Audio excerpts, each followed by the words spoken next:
What's going on, guys? I am John from Mr. Winnie Productions, and today I want to show you something very cool that I found on eBay. Now, for starters, before I say anything about it, I've seen pictures of it online. I've heard a lot about it as well too, that they were selling this thing. And before I say they, I want to kind of build up to it before I do the big reveal. Let's just say that this thing was not cheap, and it's probably the closest thing to the show as it can get. So I'm going to open this thing up on camera, and I'll let this speak for itself. Oh boy, yeah, because there haven't been many really toys at, Power Rangers toys at my local Target or Walmart, and that's why I haven't done many toy hunts, because they have a lot of the same old stuff as before, like the Ninja Battle Morpher and all that stuff in the figures. Like, there hasn't been really anything new since Super Ninja Steel has been kind of like just there, really. So I'm just waiting for Beast Morphers, and I'm very excited. I know that's going to be promising, at least I hope. So yeah, as you guys know, there was one episode in Super Ninja Steel that was really awesome. I think I might have given it away, so I'm just going to continue unwrapping and try not to talk. Even though I'm going to anyway, because that's just what I do. And this was wrapped up really good. I got to give it to the seller on eBay for taking care of this thing.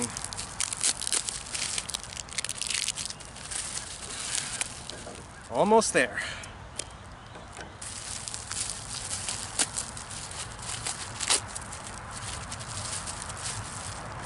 Almost there. And aside from just helping the family and taking care of things, I've been just making sure everything is where it should be as always, and working hard, keeping everything up to date the best I can, replying to stuff the best I can, even though I'm still behind, I know. So, alright, the big reveal. Let's see what this thing is.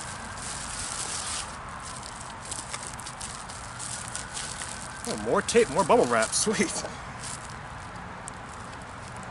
It'd be kind of cool if all eBay sellers would do this with collector's items, so that way whenever it comes in the mail, if there's like any kind of trouble or delay, you'll know it's protected. So again, awesome job to the seller for making sure it's taken care of.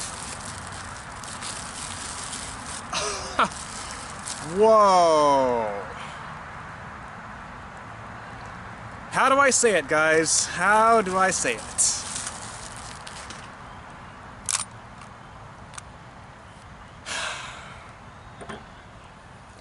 You may look like me, but unless you got a Master Morpher, you ain't nothing but a cheap copy.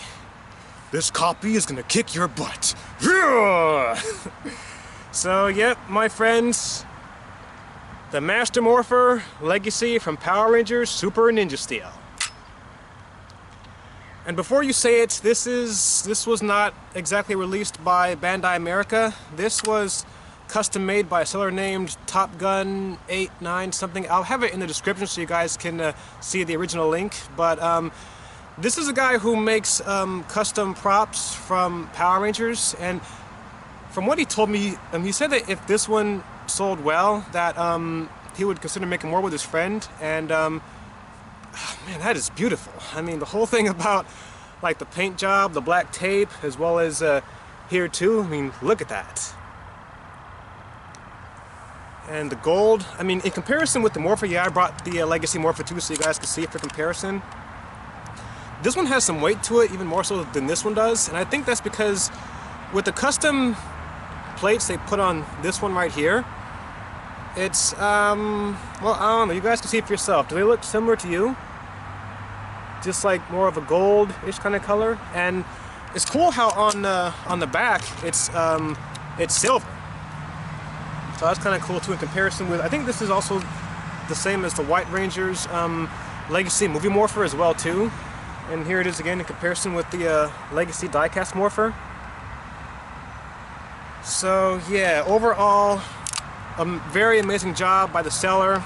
Yeah, this was custom made, and according to what he told me, this is not meant for heavy use, so I don't think I'll be able to do like Legacy Master Morpher fan morph. I could try, but I'd have to be very careful. So, yeah. So this, if you see this online or on eBay from that Top Gun seller, I say if you want like a collector's piece where you could just like have it like on your shelf as like display next to the Legacy Power Morpher, I say go for it, because this is really good.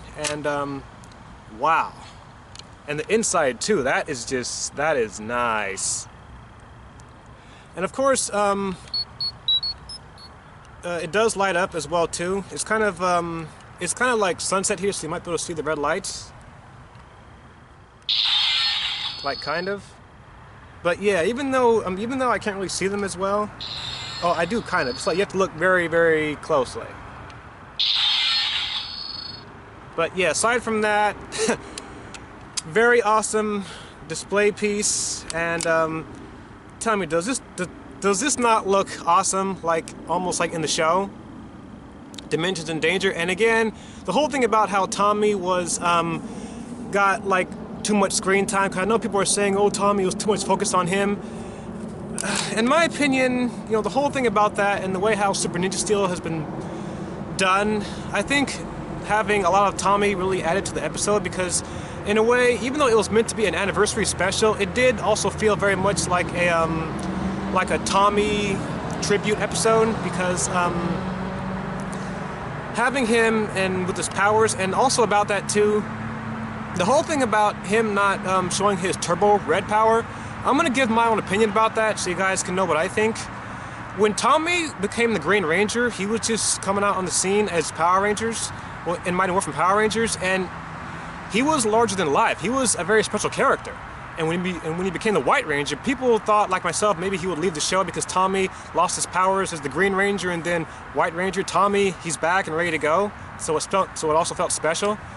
And when Tommy became Zeo Red, that was really special, because it was the first time we saw him as the Red Ranger, and that was I remember seeing that, you know, for the first time, and I was just mind blown. I mean, Rocky became the Blue Ranger, Adam became Green, we had Catherine as Pink, and Tanya as Yellow, and then Jason returning as Gold, which was amazing. Then Tommy became the Red Turbo Ranger, and even though it was okay at the time, I think that the whole thing about him being Turbo, and again, this is my opinion, if you disagree, it's fine.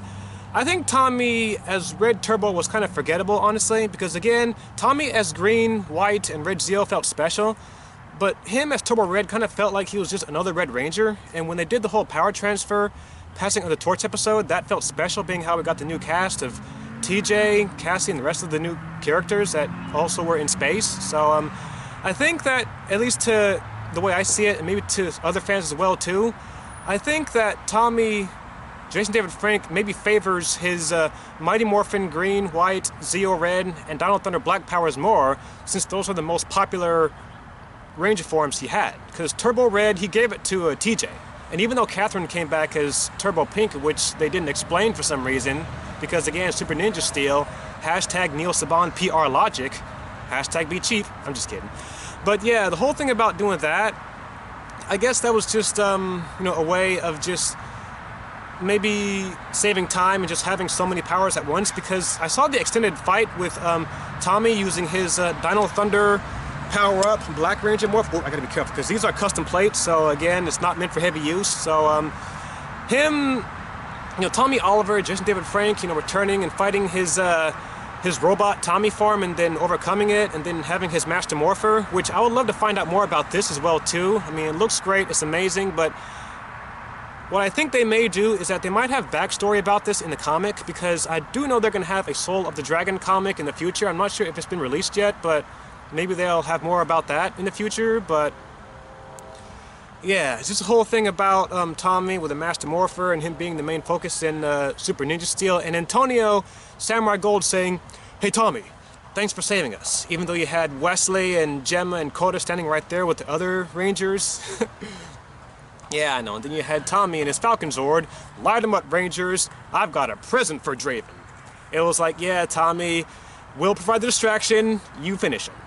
And again, my friends, I didn't mind that. And like I said, as someone who grew up with Mighty Morphin, it took me back to the old days when Tommy was at his best, and it was like, for one episode only, we got the old Tommy back. And that was amazing. It was really awesome. And something else too, the whole thing about, you know, Tommy with his power shift with the legendary Master Morpher.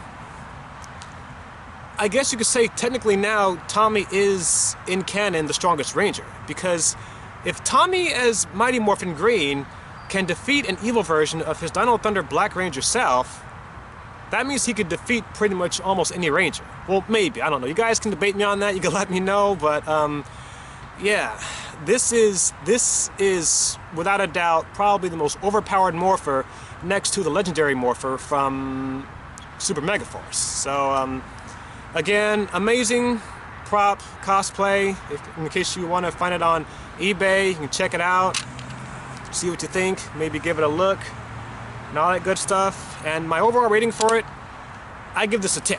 And yes, I know it's just more like a redo of the die-cast, you know, Power Morpher from Mighty Morphin Super Ninja Steel. So, but like I said, as a display piece, the overall look of it, the design, in my opinion, is worth it. And if you see it on eBay, give it a look. Tell Top Gun that Mr. Winnie sent you. And until next time, take care and you rock.